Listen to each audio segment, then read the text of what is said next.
ఓం గం గణపతయే నమః. స్వర్ణలక్ష్మి నమస్తే అస్తు. పరబ్రహ్మ స్వరూపిణి రాజ్యం దేహి ధనం దేహి సర్వకామాంచ దేహి మే. గణపతి మనందరికీ మంచి బుద్ధిని సిద్ధిని సక్సెస్ ఇవ్వాలని చెప్పేసి కోరుకుంటూ, స్వర్ణలక్ష్మి అమ్మవారు మన అందరికీ చక్కగా బ్రహ్మ జ్ఞానాన్ని కలిగించాలని, తద్వారా మనం ప్రతిదాన్ని శోభాయమానంగా చూస్తూ ఎప్పుడు మనకి దుఃఖం అనేది లేకుండా ఉండాలని చెప్పేసి, ఎప్పుడు ఆనందభరితంగా ఉండాలని చెప్పేసి అమ్మవారిని కోరుకుంటూ, అమ్మవారిని అలానే మనందరికీ చక్కగా సమృద్ధిగా ధనాన్ని ఇవ్వాలని చెప్పేసి, భాగ్యాన్ని ఇవ్వాలని చెప్పేసి కోరుకుంటూ, అంతేకాకుండా మనందరికీ రాజ్యం ఖచ్చితంగా ఒక అథారిటీ, పవర్, స్టేటస్, ఒక దర్పం అవన్నీ మనకు అమ్మవారు ఇవ్వాలని చెప్పేసి కోరుకుంటూ, వీటితో పాటుగా సర్వకామార్థ సిద్ధి, మన మనసులో అనుకున్న ముఖ్యమైన కోరికలన్నీ చక్కగా నెరవేరాలని చెప్పేసి అమ్మవారిని మనం కోరుకుందాం.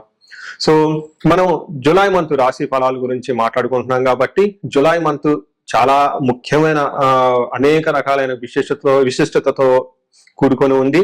ఇందులో మనం కొన్ని ముఖ్యంగా చర్చించుకుందాం. ఒకటి, ఈ మాసం వచ్చేటప్పటికి ఫస్ట్ 15 days నిజ జ్యేష్ఠ మాసంతో ఉంటుంది, తర్వాత ఆషాఢ మాసంతో ఉంటుంది. ఈ జ్యేష్ఠ మాసంలో చాలా వరకు పెళ్లిళ్ళు, ముఖ్యమైన కార్యక్రమాలు ఉన్నాయి. వీటితో పాటుగా ఎప్పుడైతే ఆషాఢ మాసం స్టార్ట్ అవుతుందో ఇందులో చాలా చాలా ముఖ్యమైన పనులు అయితే ఖచ్చితంగా ఉన్నాయండి. ఒకటి మనం చూసుకుంటే గురుమూఢం స్టార్ట్ అవుతుంది.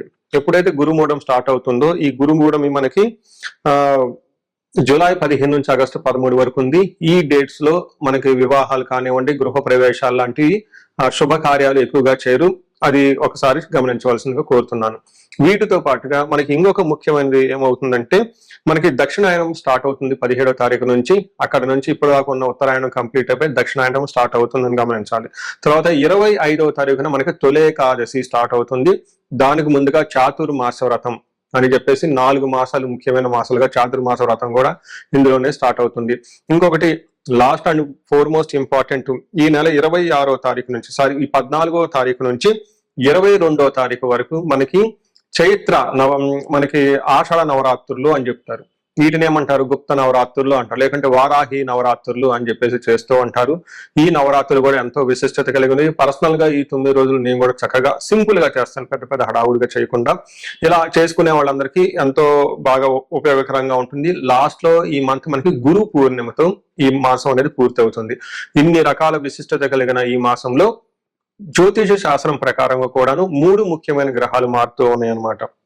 ఆ గ్రహాలు మనం ఏంటో చూసుకుంటే, జూలైలో 4వ తారీఖు, 7వ తారీఖు, 16వ తారీఖు, 21వ తారీఖు, ఇలా జూన్ అంటే 3 గ్రహాలు మారుతున్నాయి. ఈ మారి గ్రహాలు శుక్రుడు, బుధుడు, సూర్యుడు గ్రహాలు కూడా ఉన్నాయి. 4వ తారీఖు వచ్చేటప్పటికి శుక్రుడు, బుధుడు వచ్చి 7వ తారీఖు, 16వ తారీఖు సూర్య భగవానుడు మారుతూ ఉన్నారనమాట. ఈ యొక్క 3 గ్రహాల యొక్క ప్రభావం మనకి జూలై మంత్ లో ఎలా ఉండబోతుందో మనం తెలుసుకుందాం.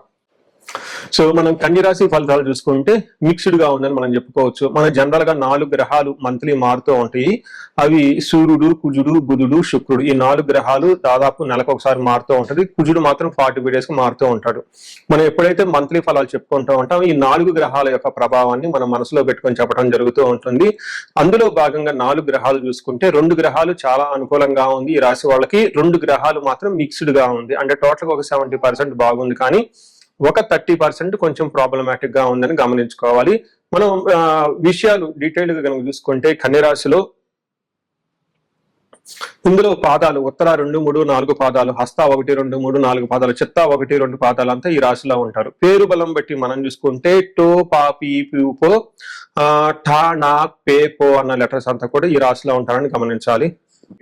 మనకి మహర్షులు సూక్ష్మ గోచారం, లఘు గోచారం అన్న కాన్సెప్ట్ ఇచ్చారండి. ఈ కాన్సెప్ట్ ప్రకారం చూసుకుంటే ఎలా ఉంటుందంటే, 4 గ్రహాలు విత్తలాభం, దేహరుజం, శేష సౌఖ్యం, అర్ధ ప్రాప్తిం అని చెప్తారు. అంటే 4 ముక్కల్లో సింపుల్ గా చెప్పాలంటే, వీళ్ళకి ఈ టైంలో ధన ప్రవాహం వచ్చే అవకాశం ఎక్కువగా ఉంటుంది, శారీరకంగా హెల్త్ కాంప్లికేషన్స్ ఉండే అవకాశం ఎక్కువగా ఉంటుంది, ఆల్ రౌండ్ ప్రాస్పెరిటీ ఉంటుంది, ఫైనాన్షియల్ గా కూడా అభివృద్ధి ఉంటుంది అని మనం చెప్పుకోవచ్చు అనమాట. మనం ఒక్కొక్క గ్రహాన్ని చూసుకుంటే, సూర్యుడు 11వ స్థానంలో ఉండటం ఒక మంచిది. సూర్యుడు గ్రహరాజు కాబట్టి ఆయన ఎంత చక్కగా బాగుంటే మిగతా అన్ని గ్రహాలు కూడా దాదాపు అనుకూలంగా ఉంటాయని మనం చెప్పుకోవచ్చు. సూర్యుడు 11వ రాశిలో ఉండటం వల్ల మనకి సంస్కృతంలో మహర్షులు ఏం చెప్తారంటే, అర్ధచ్చ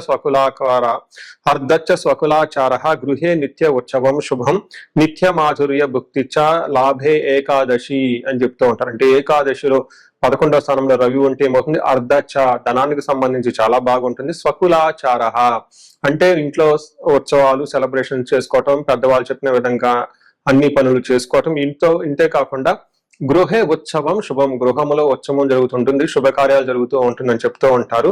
నిత్య మాధుర్య భుక్తిచ్చ, నిత్యం ప్రతిరోజు చక్కగా మంచి తీపి పదార్థాలు తింటూ ఉత్సాహంగా చలాకీగా ఉంటారని చెప్పుకోవచ్చు. ఇది సూర్యుడు చాలా మంచి చేస్తున్నాడని చెప్పుకోవచ్చు. అయితే కుజుడు కొంచెం మిక్స్డ్ గా ఉంది, కుజుడి విషయంలో కొంచెం జాగ్రత్తగా ఉండాలి. కుజుడు ఏం చేస్తారు అంటే, కుజుడు 9వ స్థానంలో ఉండటం వల్ల అశనాచ ధన శూన్యం శోషణం దేహ పీడనం స్థానానాశనం విరోధం చ నవమస్తద్ భవేత్ భృగు అంటారు. అంటే 9వ స్థానంలో నవమస్తద్ భవేత్ ధారాసుతే. ఇప్పుడైతే 9వ స్థానంలో కుజుడు ఉంటే ఏమవుతుందంట, అశనాచ అంటే అన్న వస్త్రాలకు కొంచెం ఇబ్బందులు పడే అవకాశం ఎక్కువగా ఉంటుంది. దేహ శోషణం, శారీరకంగా ఫిజికల్ గా కొంచెం టైర్డ్నెస్ అయ్యే అవకాశం ఎక్కువగా ఉంటుంది. స్థాననాశనం విరోధం, గొడవలు పడే అవకాశం ఎక్కువగా ఉంటుంది. అంతేకాకుండా మీకున్న పదవిలో కానివ్వండి, పొజిషన్ లో కానీ అవమానాలు జరిగే అవకాశం ఎక్కువగా ఉంటుంది. కొంతమందికి కుజుడు సరిగా లేకపోతే జాబులు పోయే అవకాశం కూడా ఎక్కువగా ఉంటుంది. కొంచెం ఇబ్బంది, మీ స్టేటస్ స్థితి గతిలో కొంచెం ఇబ్బంది పడే అవకాశం ఉంటుందని గమనించుకోవాలి.